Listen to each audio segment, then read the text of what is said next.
Put God first.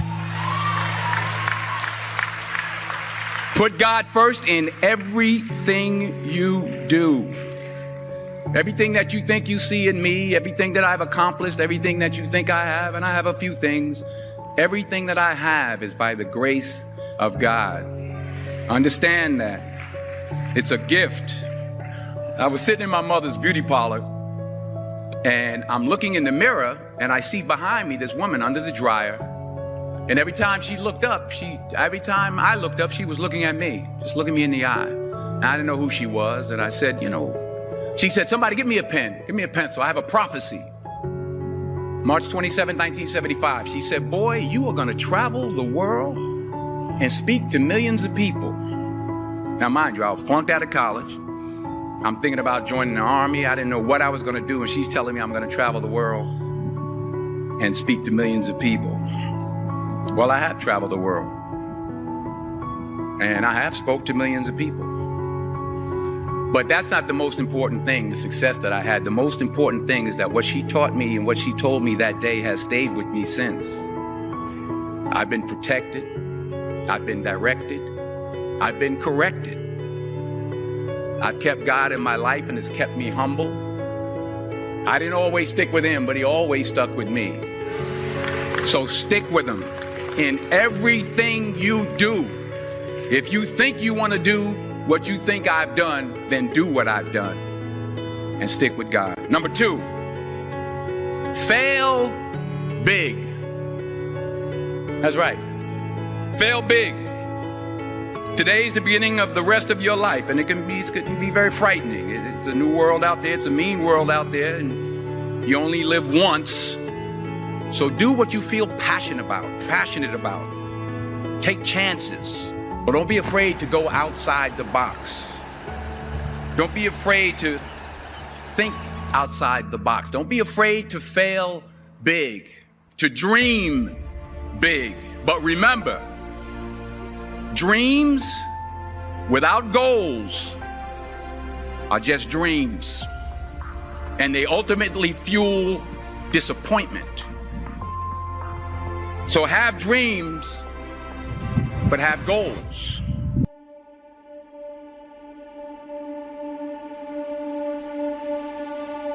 I found that nothing in life is worthwhile unless you take risks. Nothing. Nelson Mandela said, there is no passion to be found playing small and settling for a life that's less than the one you're capable of living. Now, I'm sure in your experiences in school and applying to college and picking your major and deciding what you want to do with life, I'm sure people have told you to make sure you have something to fall back on. Make sure you got something to fall back on, honey. But I never understood that concept. If I'm going to fall, I don't want to fall back on anything. I want to fall forward. I figure at least this way I'll see what I'm going to hit. Without consistency, you'll never finish. So do what you feel passionate about.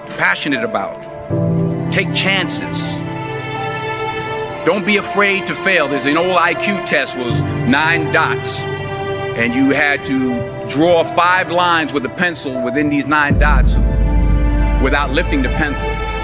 The only way to do it was to go outside the box. Don't be afraid to think outside the box. Don't be afraid to fail big, to dream big. But remember, dreams without goals are just dreams. Reggie Jackson struck out 2,600 times in his career, the most in the history of baseball. But you don't hear about the strikeouts. People remember the home runs. Fall forward. Thomas Edison conducted 1,000 failed experiments. Did you know that? I didn't know that. Because the 1,001st was the light bulb. Fall forward. Every failed experiment is one step closer to success. You've got to take risks, and I'm sure you've probably heard that before, but I want to talk to you about why that's so important. You will fail at some point in your life. Accept it. You will lose. You will embarrass yourself. You will suck at something. There's no doubt about it. And I know that's probably not a traditional message for a graduation ceremony, but hey, I'm telling you, embrace it, because it's inevitable.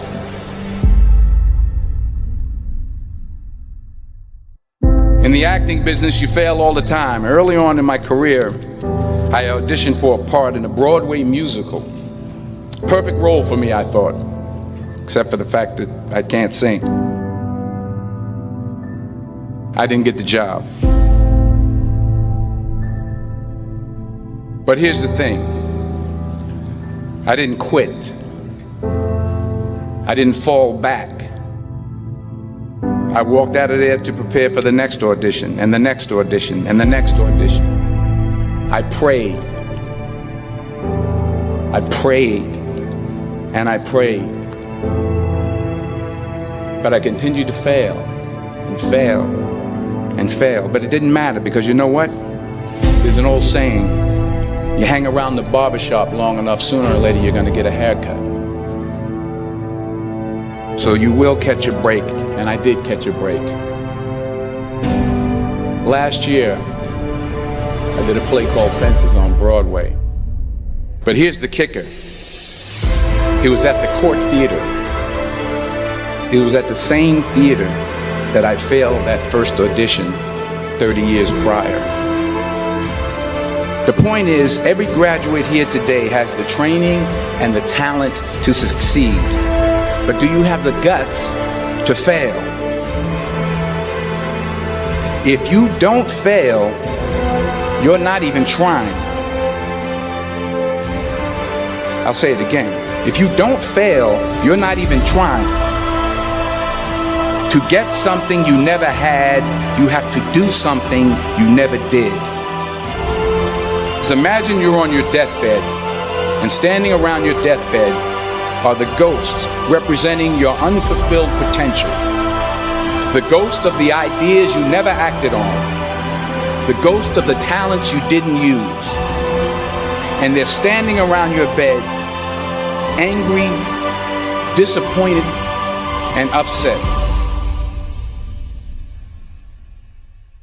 They say, we came to you because you could have brought us to life, they say.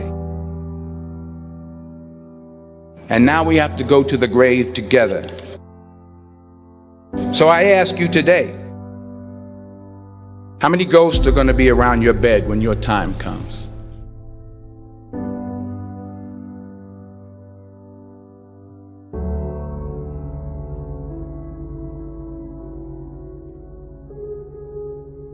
I just got back from South Africa. It's a beautiful country, but there are places there with terrible poverty that need help. And Africa is just the tip of the iceberg. The Middle East needs your help. Japan needs your help. Alabama needs your help. Tennessee needs your help. Louisiana needs your help. Philadelphia needs your help. The world needs a lot, and we need it from you. We really do. We need it from you young people. I mean, I'm not speaking for the rest of us up here, but I know I'm getting a little grayer. We need it from you, the young people, because remember this. You got to get out there. You got to give it everything you got, whether it's your time, your talent, your prayers, or your treasures. What are you going to do with what you have? I'm not talking about how much you have. Some of you are business majors, some of you are theologians, nurses, sociologists, some of you have money, some of you have patience, some of you have kindness, some of you have love, some of you have the gift of long suffering. Whatever it is, whatever your gift is, what are you going to do with what you have? All right, now here's my last point about failure. Sometimes it's the best way to figure out where you're going. Your life will never be a straight path. I began at Fordham University as a pre-med student. I took a course called the cardiac morphogenesis. I couldn't read it, I couldn't say it, I sure couldn't pass it. So then I decided to go into pre-law, then journalism. And with no academic focus, my grades took off in their own direction. I was a 1.8 GPA, and the university very politely suggested that it might be better to take some time off. I was 20 years old, I was at my lowest point. And then one day, and I remember the exact day, March 27th, 1975, I was helping my mother in her beauty shop. My mother owned a beauty shop up in Mount Vernon. And there was this older woman who was considered one of the elders in the town. And I didn't know her personally, but I was looking in the mirror, and every time I looked at the mirror, I could see her behind me, and she was staring at me. She just kept looking at me. Every time I looked at her, she kept giving me these strange looks. So she finally took the dryer off her head and she said something I'll never forget. She said, "Young boy, I have a prophecy, a spiritual prophecy." She said, "You are going to travel the world and speak to millions of people." And in the years that followed, just as that woman prophesied, I have traveled the world and I have spoken to millions of people through my movies. Millions who up till this day couldn't see me, who up till this day I couldn't see while I was talking to them, and they couldn't see me, they could only see the movie. They couldn't see the real me. But I see you today, and I'm encouraged by what I see. And I'm strengthened by what I see. Because taking risk is not just about going for a job. It's also about knowing what you know and what you don't know. It's about being open to people and to ideas. The chances you take, the people you meet, the people you love, the faith that you have, that's what's going to define you. Never be discouraged. Never hold back. Give everything you got. And when you fall throughout life, remember this: fall forward.